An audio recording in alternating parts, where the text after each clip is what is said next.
Holy Gospel according to Matthew. Glory to you, O Lord. Jesus said, "You are the salt of the earth. But if salt has lost its taste, how can its saltiness be restored? It is no longer good for anything, but is thrown out and trampled underfoot. You are the light of the world. A city built on a hill cannot be hid. People do not light a lamp and put it under the bushel basket. Rather, they put it on the lampstand, and it gives light to all in the house. In the same way, let your light shine before others, so they may see your good works and give glory to your God in heaven. Do not think that I have come to abolish the law or the prophets. I have come not to abolish, but to fulfill. For truly I tell you, until heaven and earth pass away, not one letter, not one stroke of a letter will pass from the law until all is accomplished.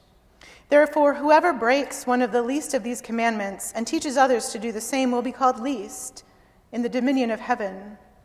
But whoever does them and teaches them will be called great in the dominion of heaven. For I tell you, unless your righteousness exceeds that of the scribes and Pharisees, you will never enter the dominion of heaven." This is the gospel of the Lord. Praise to you, O Christ. You may be seated.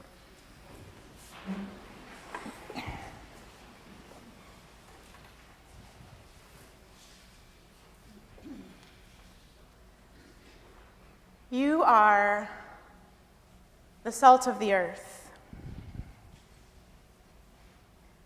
I find the topic of salt to be exhausting, if I'm honest about it.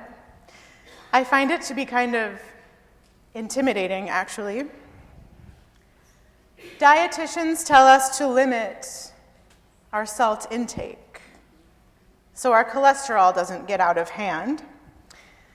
At the same time, chefs like Gordon Ramsay and Tom Colicchio are on these cooking shows trying to get their contestants to even season their food in the first place. We live in Minnesota. We have access to every kind of high-sodium casserole and hot dish we could ever conjure up. The list of foods we are willing to eat on a stick is very, very long. Also, we are generally mocked for finding to be too spicy. When my children were very young, I bought was a superior kind of table salt. When I got home, I poured it into our salt shaker. It wasn't until I needed to refill that several months later that I noticed the warning on the original container in all capitals. This product does not contain iodide, a necessary nutrient. Among the functions for which iodide is necessary in the human body, at the very top of the list is neurodevelopment in young children. Oops. So now we can add table salt selection to the long list of reasons why adulting is hard. You are the salt of the earth. Have you ever tasted stew or any meal really that you have had 1,000 times before? It is one of your favorites, and you put that first bite in your mouth and it just falls flat. Has that ever happened to you? Like something is very wrong, and you are, because your hopes for this meal were so and salt, and suddenly your whole world is made whole again. Salt changes the game. Those fries at McDonald's, when you get them hot and fresh, straight from the fryer, without any salt, they would taste like garbage. But they are covered in salt, and so they taste like magic. Salt is the game. You are the salt of the earth, Jesus tells us. You're supposed to be changing the game. But he wasn't telling us initially. He was telling his Jewish followers.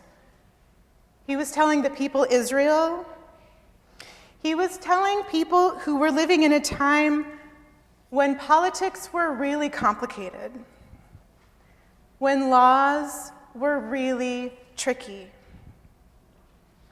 And right them that they are the salt of the earth, he asks, but if salt has lost its taste, how can its saltiness be restored? Ouch. If you're supposed to be changing the game, he asks, but you are out here succumbing to the same distractions as everyone else, does it even matter that you claim me as your own? So does it? I sometimes think we like to believe that the troubles of our time are new. Like never before have such racial tensions boiled just below the surface.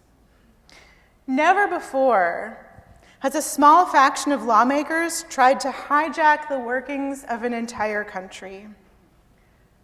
Never before has one nation waged war on another simply because one man wanted more land, more resources, more power.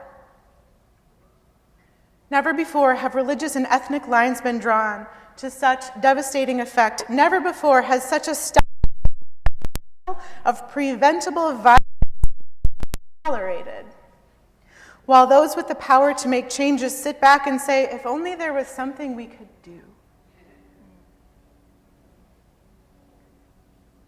But none of these issues are new.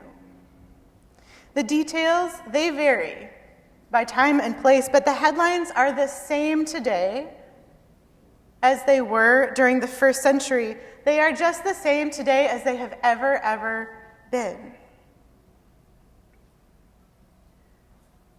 You are the salt of the earth. Jesus tells us you are supposed to be changing the game. But your saltiness has lost its taste.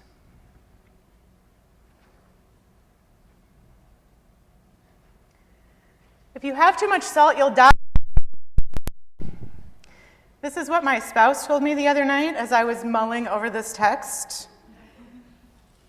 Thank you, you're very helpful, I told him.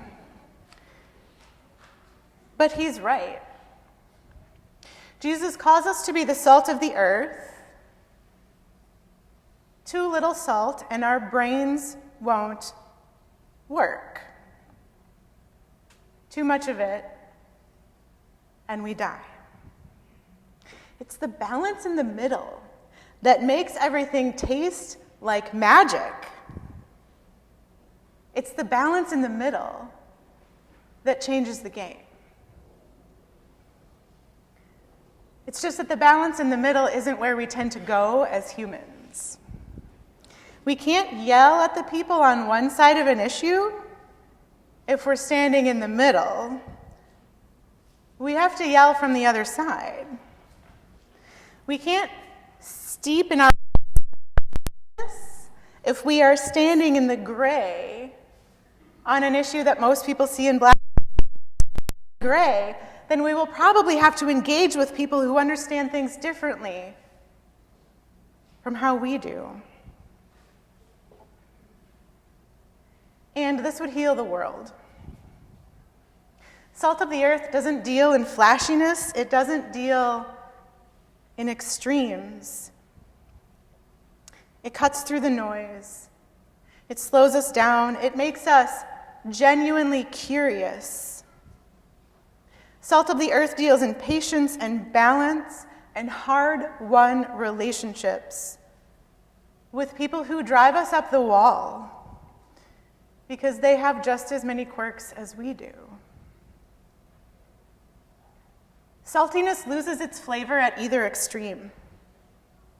Either there's nothing to taste or it destroys your palate so you can't taste anything else. When life in community gets complicated, in your family, in your church, at work, at school, on your sports team, in your musical group, in governments, among nation states, you can disengage off on the sidelines. Or you can try and shout. Neither of those will be helpful. Neither of those will move the needle. Neither of those will change the game. But that's what Jesus came to do. He came to change the game. He certainly changed something for every last one of us, or we wouldn't be here this morning. And if we lay claim to that fact, if we claim to be followers of Jesus, then we are called to change the game too. We are called to pave a different way forward. We are called to live in the tension, to exist in the gray, to build bridges that hang in the balance, where the very idea of balance has never even been whispered. You are the salt of the earth, Jesus tells us. That's the invitation. That's the call. Amen.